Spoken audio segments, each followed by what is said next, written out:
เอื้อยนี่แหละผู้ใหญ่ใจดีสมทบซื้อดินนี่นะออกชื่อแล้วเล่าเลยผู้ใหญ่ทั้งบ่าวเล่านี่เลยเข้าใจว่าทั้งนี้นี่สิมาเขาเรียกว่า ดิสเครดิตบ่ สิว่าดิสเครดิตหรือว่าสิมาแบบมาเสาะมาแซะเราอีหยังประมาณนี้หั่นนะว่า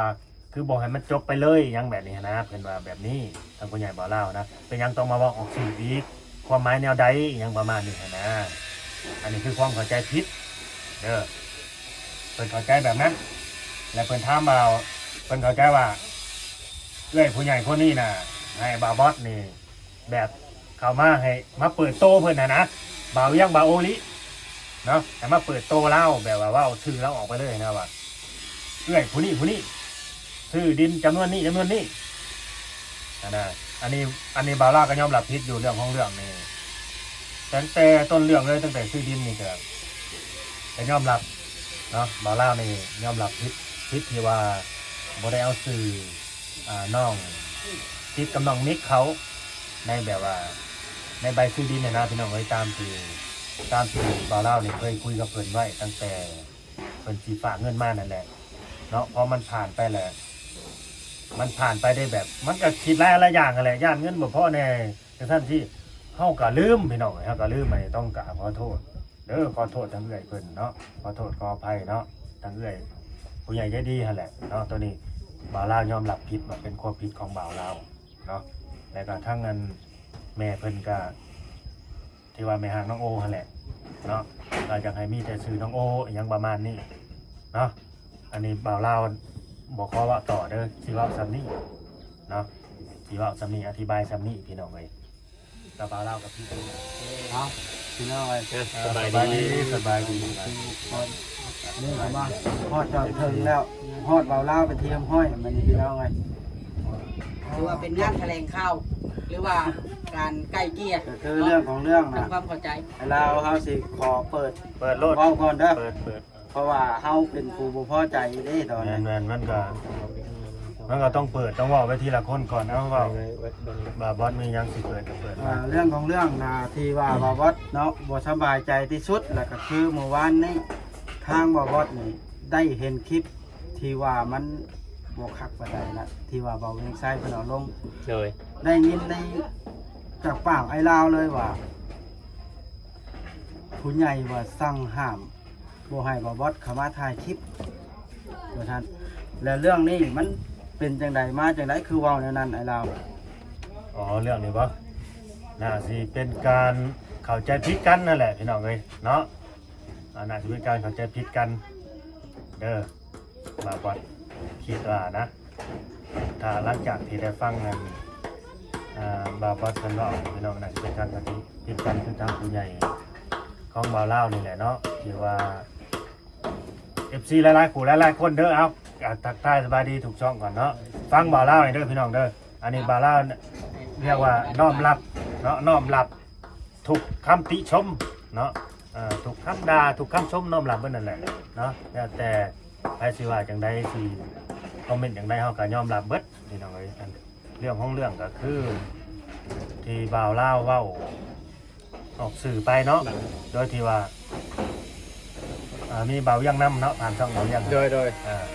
ที่ว่าออกไปเมื่อนั้นก็ยอมรับว่าจริงเนาะว่าจริงแต่หลายคู่หลายคนก็ที่ว่าเบาเล่านี่ว่าเองบ่ยังประมาณนี้ก็มีอันนี้เนาะโดยที่บ่มีแบบว่าผู้รักผู้ใหญ่อยู่เบื้องหลังว่าให้มาเว้าจังซั่นจังซี่นะบางคนเพิ่นก็เข้าใจว่าเบาเล่าเองบ่เบาเล่าบ่ได้เว้าเองพี่น้องเอ้ยเนาะผู้ใหญ่เพิ่นให้มาเว้าบอสนี่เนาะผู้ใหญ่เพิ่นมาเว้าเป็นยังเพิ่นยังให้มาเว้าย้อนว่าผู้ใหญ่ทั้งบ่าวเล่านี่เกิดความเข้าใจผิดความเข้าใจผิดแบบใดตัวนั้นก็ที่ให้บ่าวบอสนี่เป็นผู้อธิบายเพิ่นฟังได้บาดนี่เด้อที่ว่าเข้าใจผิดว่าบ่าวบอสซื้อน้ำเข้ามาเนาะมีทั้งผู้ใหญ่ทั้งบ่าวบอสซื้อน้ำเข้ามา เลยแล้วก็เราขึ้นกับใจที่เลยแล้วจะให้บอกบดค่ะบอกบด เนี่ยนะบ่ เอาให้มันอันคนละประโยค นี่แหละขั้นตอนเนาะ แม่น บ่ให้เว้าส่วนกันเนาะ โดย บอกบดยอมรับผิดโดยที่ยังไม่ได้ทำคำผิด โดย แม่น อ่า เมื่อละบ่บาดแต่คอยเว้าต่อได้บ่บาด เบ้าต่อเลย ก็คือเพิ่นเขาจะพิษนี่เรื่องของเรื่องคือแบบนี้เด้อพี่น้อง FC แล้วก็บ่าวบอสนำเนาะอันนี้ บ่ได้ให้บ่าวเล่าที่ตอนนี้เบิ่งว่าหน้าตาขึ้นสิเอาเรื่อง เล่าตรงๆก็ยังให้อยู่เลย ยังให้บ่ ยังให้อยู่เลยนะ เจ้าอยากกินน้ำเย็นบ่จ้าแหมอยากกินน้ำเย็นได้เลย มานี่นะเราถ้าผมมีคำอธิบายที่ว่าสมเพชสมผลนี่คือว่าเฮาสองคนนี่ เป็นจังได คือที่ให้กันในลีแล้ว ปานนั้นบ่เฮ้ยโอ้ มัน ย บ่แม่นปานนั้นเลยเพราะว่าเป็นอย่างจังว่าในนั้นเพราะว่าเฮาก็บ่สำบายใจเบิดคืนนะในเบิ่งคลิปแล้วนะมันก็ นอนรับอยู่บ่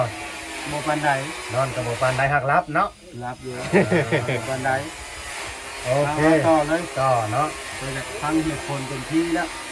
คือเสียงดังเลยกล้องทำมันสิได้ยินหรือว่าอันนี้ก็คือผู้ใหญ่ทั้งบ่าวลาวนี่เนาะ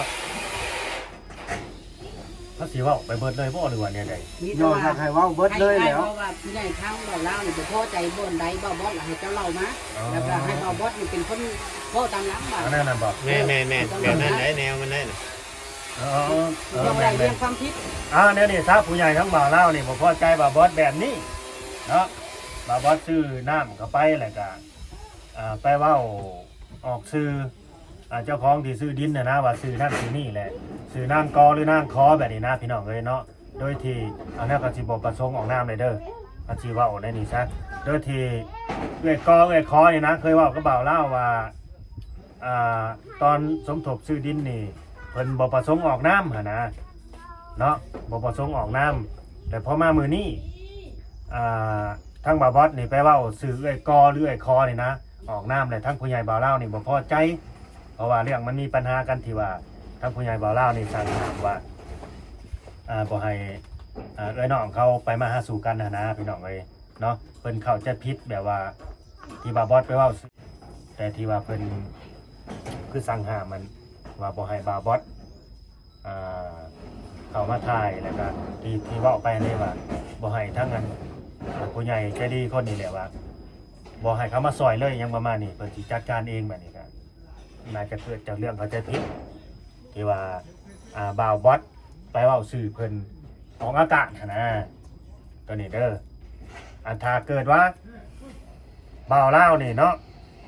มาเว้าสื่อบ่าวบอสออกอากาศกับมันเอื้อยนี่ก็ถ้าบ่าวเล่าวผิดพลาดเนาะก็ยอมรับว่าผิดบ่ได้ว่าผิดพลาดยอมรับว่าผิดยอมรับว่าผิดเนาะก็ต้องกราบขอโทษขออภัยเด้อทางเอื้อยเพิ่นแล้วก็ขอโทษบ่าวบอสนํเนาะกราบขอโทษขออภัยสาเนาะ แล้วเราผิดกัน แบบนั้นบ่เราได้ที่ แล้ววันนี้บาบอสก็ต้อง ใจค่อยนะ บาบอสก็ต้องอธิบายให้ผู้ใหญ่ทั้งบ่าวลาวเข้าใจนํว่าเป็นผู้ใหญ่ เรื่องมันเป็นมาแบบ แม่เรื่องมันเป็นมาแบบใดผู้ใหญ่เพิ่นสั่งให้บาบอสก็ไปเว้านั่นบ่หรือว่าบาบอสนี่ล้มปากเว้าไปเองโดยที่ผู้ใหญ่บ่ได้บอกว่าให้เว้าสื่อเอื้อยออกเด้อว่าเอื้อยซื้อนั่นซื้อนี่นี่แหละเป็นคนซื้อดินน่ะนะต้องอธิบายเพิ่นเข้าใจนํตัวนี้เนาะ เนาะ อ่า บาบอสก็ขอเว้าในอยจักหน่อยเด้อซั่นน่ะเรื่องนี้เนาะ แต่ว่า ว่าเรื่องที่ว่ามันเกิดขึ้นที่ว่าเพิ่นสั่งห้ามย้อนข่อยซื้อน้ำมาเมื่อวานนี้บ่ตา แม่นเกิดขึ้นเมื่อวานนี้ที่ซื้อน้ำมาแหละคือเพิ่นคลิปนั่นแหละคลิปเดียวนั่นแหละ แล้วเพิ่นก็สั่งให้เจ้ามา ห้ามข่อยเลย ตามที่ได้เห็นในคลิปน่ะเนาะ ก็แม่นแบบว่า คือผู้ใหญ่สองคนนี่แบบว่าเพิ่นบอกเข้าใจกันอยู่แล้วนะประมาณนั้นแหละพี่น้องแล้วก็คือว่าตรงๆครับ พี่น้องไอ้เรื่องที่ว่าให้บาวบอสนี่มาว่าให้ออกซื้อหรือว่าออกประสงค์น้ำที่ผู้ใหญ่ซื้อดินตอนนี้เนาะผู้ที่เงิน20,000หันว่า แม่ ง่าย น ๆซะทางอันเอื้อยขอเนาะ แม่น เพิ่นก็บ่ได้บอกให้บาวบอสมาว่าให้ออกซื้อเด้อว่านู่นนั่นนี่แต่ว่าคอยละถามชื่อเพิ่นเอื้อยเจ้าชื่อหยังเพิ่นก็เลยบอกซื้อเพิ่นบอกชื่อมาแล้วคอยละชื่อน้ามาเพราะว่าเฮาทำงานหยังให้ผู้ใหญ่เฮาล่ะก็บ่ได้ถามแล้วว่าให้ออกชื่อบ่หรือบ่คอยละเว้าออกไปว่าเอื้อยก่อเด้อทำนั้นนี่คอยก็บ่ได้มีจุดประสงค์ว่าสิไปเว้าให้มันเครื่องผู้ใหญ่เบาลาวบ่ได้มีจุดประสงค์เพิ่นก็บ่ได้ใช้ให้คอยมาว่าเยาะเย้ยว่าให้ผู้ใหญ่เบาลาวทำฮู้เนี่ยผู้นี้ก็มีชวนบ่มีเจตนาตัวนั้นที่บ่าวบอสเฮ็ดไปตามจุดประสงค์นั้นก็คือคิดว่ามาช่วยกันนะไอ้เราคิดว่ามาช่วยกันคนละนิดละน้อยละไม้ละมือบ่ช่วยหยังก็ช่วยน้ำในนะ บ่แม่นว่ามาเยาะเย้ยผู้เฮ็ดเฮือนเด้ตัวนี้นะอันนี้ก็ถ้าเกิดว่าเนาะบ่ว่าได้เว้าซ้ำนั้นผิดผู้ใหญ่ทางไอ้ลาวหลายก็บ่ว่าก็ขอโทษน้ำหลายๆ ขอโทษผู้ใหญ่เพราะ ขอโทษขอโทษผู้ใหญ่ถ้ามันผิดในคำที่ว่าบ่บอสเว้าเมื่อวานนี่ ผิด ถ้ามันผิดเพิ่นหั้นนะ แม่นผิดบาบอสก็ต้องยอมแล้วว่าผิดแล้วบาบอสนี่ผิดอีหลีเพราะว่าผิดที่เฮาไปเว้าสื่อมันออกได้ว่าเรื่องคนนี้เป็นคนที่ว่าสมถูกที่ผิดตอนนี้นี่แหละคือผิด พ่อจะคอยเช็ดก็คือเท่านั้นแหละเนาะ แม่นๆ ตัวที่ว่า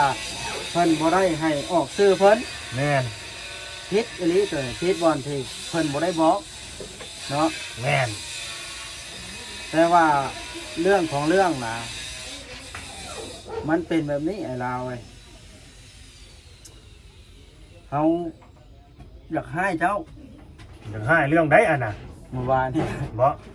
ยากให้ที่ว่ามาห้ามกันหั่นนะ อ๋อ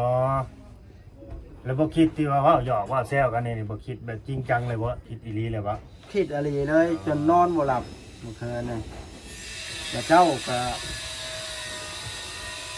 คิดจังได๋นะจังไปเว้ากับเฮาแบบนั้นนะเมื่อวานนี่เนี่ย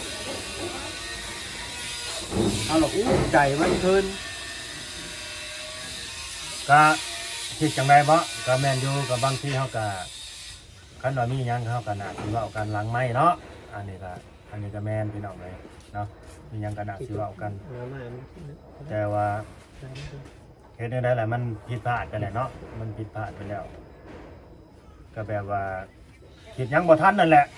คิดหยังบ่ทันก็บ่คิดว่ามันสิเป็นเรื่องเป็นราวดราม่ากันขนาดนี้ต้องแบบผู้รักผู้ใหญ่เพิ่นแบบแนวใดผู้รักผู้ใหญ่ถึงขั้นแบบว่าบ่พอใจกันนะพี่น้องเนาะท่านว่าต่อไปนี่ก็สิพยายามใช้บ่เล่ากันเลยเนาะที่บ่ให้เกิดเรื่องแบบนี้เกิดขึ้นอีกที่ว่ากับไผก็ตามแต่กับเคสใดกับคนใดก็สิบ่ให้มีเรื่องแบบนี้เกิดขึ้นอีกบัดนี้ สีขอถามอีกคำถามหนึ่งเมื่อวานนี่ทิ้งที่ว่าออกมานั่นมันออกจากผู้ใหญ่ได้บ่คือว่าออกจากเจ้าว่าFCเพิ่นสงสัยนี่ว่าเจ้านี่ห่วงเคสอันเราสิขอถามนะหมู่ครูหักแพงว่าทายมานํกันนี่หลายโบนบ่มีงานก็เอิ้นกันไปแบบนี้นะ โอเคบ้านนี่บ่าวเล่าสิว่าตอบเด้อสิถามบ่าวเวียงถามใจบ่าวเวียงบ้านคิดว่าบ่าวเล่านี่เป็นคนแนวใดคิดว่าบ่าวเล่าเอาเองบ่หรือผู้ใหญ่เอาตามที่เฮาแบบว่ารู้จักกันมาดนนี่นะ เฮาก็ว่าผู้ใหญ่อยู่แน่ทายในใจเฮาเพราะว่าเฮาก็ฮู้จักกันมาโดนเนาะแต่ว่าหักแพงกันอยู่แล้วหั่นนะมีบ่มีงานก็เอิ้นกันไปหั่นนะนู่นนั่นนี่กันเกิดมาเป็นมื้อหนึงมื้อเดียวหั่นนะ กินก็กินเผ็ดกินเค็มนำกันอยู่เนาะ แม่น กินนัว นัวยังบ่ทันได้กินจักเทื่อ แบบนี้นะ แซ่บกินนัวก็ยังโหแล้ว คือ ต่อ สิ ไป ว่ามาอันบาทเดียวหั่นนะเฮาอยากให้อธิบายให้ FC เข้าใจหั่นนะ โดยอันนี้ก็คือเป็นแบบผู้รักผู้ใหญ่หั่นแหละเพิ่นให้บ่าวเล่ามาเว้าพี่น้องเอ้ยก็ย้อนเกิดความเข้าใจผิดกันคือบ่าวเล่าเว้าหั่นแหละเพิ่นเข้าใจผิดบ่าวบอสนะประมาณนี้เด้อบ่าวเวียงเด้อ โดย ฝากบอก FC บ่าวเวียงหน่อยเด้อเกิดความเข้าใจผิดกันบ่าวลาวบ่เคยว่าสิห่วงเคสห่วงกลางอย่างซั่นอย่างซี่นู่นนี่นั่นตามที่ FC เพิ่นเข้าใจเด้อ แม่น พี่น้องเอ้ยบ่เคยบ่เคยเพราะว่าในคลิปมันก็เคยเว้าอยู่หั่นนะไผสิมาถ่ายแล้วก็ถ่ายหั่นนะถ้าบ่เคยดอกไปห่วงเคสห่วงไว้ถ่ายผู้เดียวอย่างซั่นอย่างซี่ความคิดของคนเฮาพี่น้องเอ้ยร้อยพ่อพันแม่เนาะแล้วแต่ไปคิดเองก็คิดไปเนาะไปสิว่าจังได๋ก็ว่าเฮาไปหาความคิดเขาบ่ได้ดอกคันผูกเขาบ่มักคันผูกเขาบ่มักเขาบ่ฮักเฮาเขาสร้างเฮาตามดีแค่ตายกันไหนก็ไม่ดีในสายตาเขาหรอกประมาณนั้นแหละแค่นั้นแหละพอหลาย มีแต่ว่าในความอันนั้นนี่คำอธิบายของเราก็คือผู้รักผู้ใหญ่น่ะเราอาจสิเข้าใจผิด เข้าใจผิด เป็นเรื่องเข้าใจผิดนะว่า เข้าใจ ง่ายๆ ใน ครับ ย่างๆแต่เราก็เลยอันให้เบาเล่านี่อาจจะมาบอกนะแต่เลยไอ้เล่าเลยเราก็รวมตัวไปหน่อยลืมขึ้นไปหน่อยเลยแล้วเลย แม่น ป้า แม่น ผม แม่ ซื้อน เลย แม่น เนาะมันเลยเป็นเรื่อง บัดนี้เลยคำว่ามีหยังก็ให้ปรึกษากับน้องกับนุ่งเนาะร่วมกันแบบนี้นะเพราะว่าเฮาไปนํกันมานํกันอยู่แล้ว คือ แบบ เฮา นี้ ผู้ นะ เป็นน้องคือกันมีหยังเฮาก็สิปรึกษาแบบว่าอันนั้นคือกันเนาะให้มัน จบมันงามให้มันหักแพงกันนะหรือว่าแนวใดเถอะบ่าวบอด ไปจักว่าแนวนั้น บ่าวบอสส่งเชียวเรื่องเนาะ เจ้าเสียวเรื่องอ้ายเพิ่นบ่ เอามาแล้ว เอาไว้ได้ล่ะ คันว่าอยากว่าบ่ลาวเพิ่นก็ขอโทษแล้วเนาะ แมน ข่อยยังบ่ให้อภัยเด้ แม่น ต้องใหม่ เอาเลยกินหมูน้อยหรือหยังเลย โย บ่เวียงบ่เป็นลาม เฮ็ดให้ บ้านนั่นบ่เอ้ยสิมากินหมูกินงัวกันละบาทนี่ บ่ถึงขนาดนั้นเนาะแบบว่าให้มันชุ่มชื่นหัวใจจักเล็กจักหน่อยหั่นนะเฮาก็ เสียใจไปหลายแล้วได้คืนเลย อยากไหมบ่ เด็กใหม่ กินน้ำเย็นที่ท่านว่าชุ่มชื่นหัวใจก็ดี เอาจัก เอ็มร้อยจักขวดหนึง โคกขวดหนึ่งน้ำเขียวขวดหนึ่งซะ บัดพูดมาร่วมแถลงข่าวได้ใช่เนาะนี่ 100คนละขวดซะ ได้ คันว่า ได้บ่มีปัญหาดอกพี่น้องเอ้ยเนาะมีปัญหาสั่นล่ะ ผู้ใหญ่เพิ่นเข้าใจ แม่น ผู้ใหญ่รักผู้ใหญ่เพิ่นน่ะให้จะไปได้ว่าถ้าทุ่มเฮาเบิดสู่ YouTube นี่เฮาทำงานเป็นทีมมีหยัง แม่น ให้ แม่น คุย แม่น กัน แล้วก็มีแต่ว่าให้ทางผู้รักผู้ใหญ่นี่เข้าใจเนาะในการเฮ็ดเวียกเฮ็ดงานของชุมเฮาถ้าว่าผู้ใหญ่แบบออกตัวแรงเกินไปเนาะบางเทื่อบางทีก็เฮาทำบุญมันสิกลายเป็นบาปบ่แม่นหยังครอบลามามันใส่กันแบบนี้แหละนี่มันบ่จักหยุดนะมีแต่ว่าค่อยๆเว้าได้ก็มีหยังก็คำว่าอยากให้บอกก็ให้เฮาบอกเขาดังไหมแบบนี้ถ้าเฮาไปบอกในหน้ากล้องจังซั่นจังซี่ก็มันบ่จบดราม่านี่บ่จบแบบนี้นะ จบบ่จบก็ย่าขอเพียงแต่ข่อยได้กินข่อยถึงสิให้อภัยได้ อยากกินเอ็มร้อยนี่บ่อยากเว้านะ บ่แล้ว ว่าให้พี่เข้าใจเนาะ เพราะว่าเฮาก็สิเฮ็ดหยังเฮาก็สิอันนั้นก่อนว่านี่สิถามผู้รักผู้ใหญ่ก่อนสิเว้าไปเรื่องมันสมควรเว้าเฮาก็จังสิเว้าบัดนี้เพราะว่าเมื่อวานนี้เฮาก็ยอมรับบ่ได้เพิ่นบ่ได้บอกว่าให้ออกชื่อดอกแต่ว่าเฮาก็ถามชื่อเพิ่นบอกชื่อนะเฮาละคิดว่าเฮาทำงานให้เพิ่นเฮาแจ้งชื่อเพิ่นหั่นนะ แม่นแม่น นั้นหนึงดอก แม่น เวลา อันนี้ก็คือในมุมมองของบ่าวบอสเนาะ อ่า ก็ถือว่าออกไปเป็นธรรมดาปกติหั่นแหละพี่น้องเอ้ยบางทีก็เฮาบัดบ่ฮู้ซะว่ามันเป็นแนวใดหั่นนะก็เลยว่าออกไปนะโดยที่บ่ฮู้ว่าต้นปลายสาเหตุมันเป็นแนวใดบ่ตีดอกตัวนี้ก็เฮาบ่ฮู้คนบ่ฮู้ก็ยังบ่ผิดนั่นแหละแต่ว่า แม่น ถ้าว่าเขาผิดแล้วก็คือยอมรับผิดนั่นแหละเพิ่นก็ให้อภัยแค่นี้แหละบ่มีหยังดอกเนาะก็คืออันบ่เล่านี่แหละเขาว่าผิดแล้วก็ยอมรับผิดแล้วก็ขอโทษไปหั่นนะประมาณนี้สิยกโทษให้บ่ยกก็สุดแล้วแต่พิจารณาเอา โอ้ยยกให้เยอะขอ มี เพียง แต่ แต่ ว่าอันนั้นเนาะถือ ให ว่า ม่เอาจากใหม่เท่านั้นเดี๋ยวนี้นะ อันทำผู้รักผู้ใหญ่เอาไว้แล้วนี่แล้วก็จะคิดว่าบอสนี่ยกอันชื่อของผู้เพิ่นชื่อดินฮันแม่นบ่มาเพื่อว่าเป็นแซะอีหยังจักอย่าง แม่น แต่ว่า ๆ ในมุมมองของบอสเจตนาเราบ่ได้แบบนั้นนะบอสพยายามอธิบายตัวนี้เติมอีกได้บอส เจตนาของเพิ่นนะ บอกว่าเจตนาเจ้าเองหั่นนะมันเพราะว่าเพิ่นบ่ได้เกี่ยวเพิ่นบ่ได้บอก เพิ่มให้เกี่ยวได้บ่ให้เจ้ามันเจตนาของเจ้าเข้ามาเมื่อวานนี่นะ ติดใจแบบอยากแซะเพิ่นบ่หรือว่าจังได๋หั่นนะให้เจ้าอธิบายตัวนี้เติม อืม ได้บ่เด้ ขอตัวนี้ให้ติแล้วเฮาให้บ่ฮู้กับเพิ่นช้ำเฮาสิอยากแซะเพิ่นเฮ็ดหยังเพิ่นเฮ็ดช่อยนี่เฮาก็ยังทาทุกมือแล้วเฮ็ดช่อยน้องโอนี่เรื่องอยากแซะอย่างหยังเพิ่น บ่ได้มีเจตนาหยังบ่เดี๋ยวนี้ บ่ บ่ได้มีเจตนาหยังแอบแฝงอยู่ข้างหลังตี้บ่มีบ่ บ่ คือ บ่มีบ่เอาดิบ่มี คือไอ้เรานี่คือกันอ่า บ่มี บ่มีเจตนาหยังที่ว่า แม่ บ่ น พอใจน้องนุ่งบ่ บ่ ว่าจังได๋เนี่ย บ่มีหยังที่ว่าบ่พอใจเด้อก็คือแบบก็คือบ่เล่าว่าแหละมันเกิดจากความเข้าใจผิดเนาะเข้าใจผิดที่ว่าบ่าวบอสไปเว้าที่ว่าบ่มีเจตนาหยังหั่นแหละคือเว้าแบบเฮาก็แบบสิว่าได้ครับคือถ่ายคลิปเป็นปกติหั้นนะแต่ว่าเฮาบ่ฮู้ต้นปลายสาเหตุแล้วก็แบบว่าอยากเว้าชื่อผู้ใหญ่เพิ่นออกซื่อๆนะว่าเ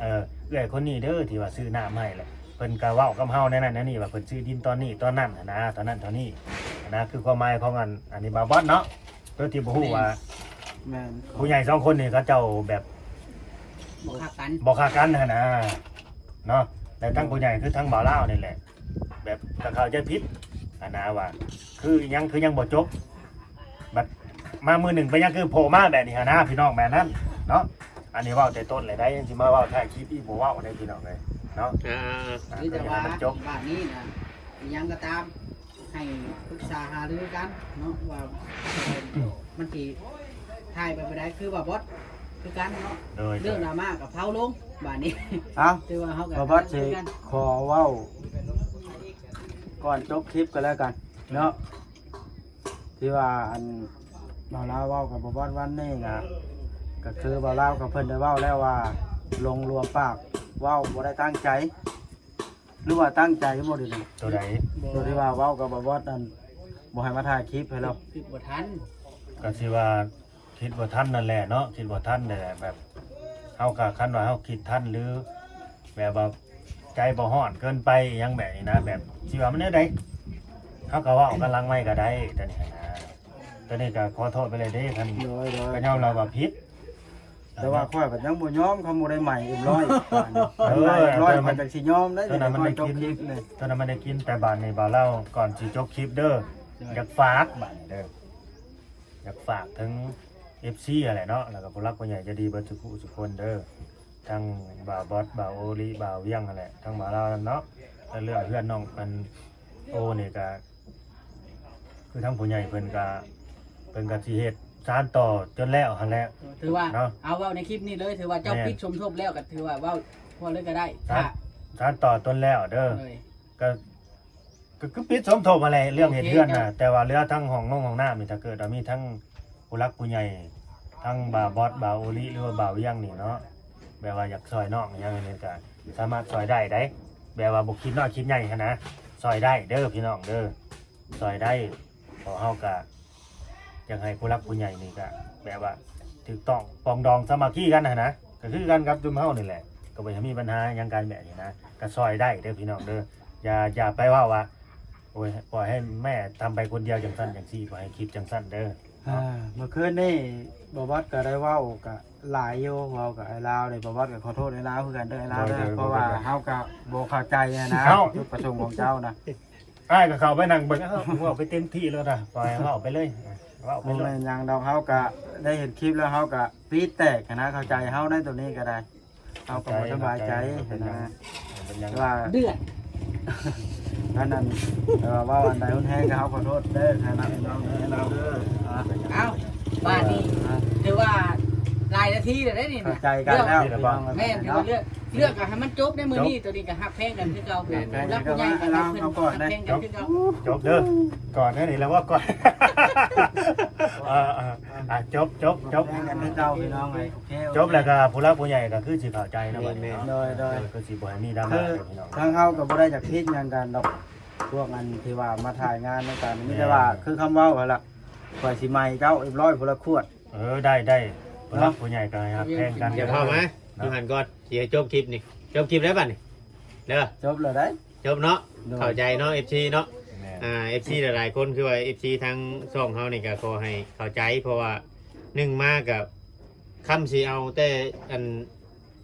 FC หลายกับบางเทื่อบางทีกับมันสิยาวหั้นนะพี่น้องเฮาก็ได้ตัดให้มันจบแล้วก็บ่อยากเว่าหยังหลายบัดนี้ให้ปรับความเข้าใจกันให้มันถูกต้องปรองรองกันแล้วก็คือทางนี้ก็เข้าใจกันอยู่แล้วพี่น้องเนาะสิ่งที่มันผิดพลาดได้ก็ปล่อยผ่านเนาะ แม่น อันนี้ว่ามีแต่ว่าทายน้ำกันได้ปกติแต่บ่ได้อันนั้น แม่นเรื่องนี้นะเฮาเข้าใจกันใน YouTube บาง แต่ละคนอาจสิมีคำที่ผิดพลาดเผลอเว่าออกไปเฮาก็ให้อภัยกันเฮาก็บ่ได้ถือให้มันเป็นเรื่องเป็นราวจนเกินไปจนเกินเหตุเนาะไอ้เรา แม่น โดย เฮาก็เคยเว้าที่ว่าสิ่งบ่เหมาะสมกับหลายเทื่อแล้วก็เฮาก็มาปรับปรุง แมน คนเฮามันมีเทื่อผิดพลาดบ่ว่า โดย ผู้น้อยผู้ใหญ่ โดย เนาะเอาก็สิจบคลิปแล้วนะ จบแล้วจ้ะ ให้อภัยเราแล้ว โดย ให้เราคือร้อยสู่ทีมงานกิน โดย เพราะว่าตามพิธีของประเพณีเห็นแล้ว อ้าว ได้เรา ส เล บาย ย ดีเด้อส หรื บา อย ว่า ดี มีความในใจอยู่บ่เดี๋ยวนี้ สบายดี เนาะ นี่แหละเบิดเลย สบายดีเพิ่น เอาพี่เนาะ ตัดเล็บ เอานั่นให้ในรูปนึง ฮะ ใครสิให้ในรูป เราอย่าเฮ็ดนะ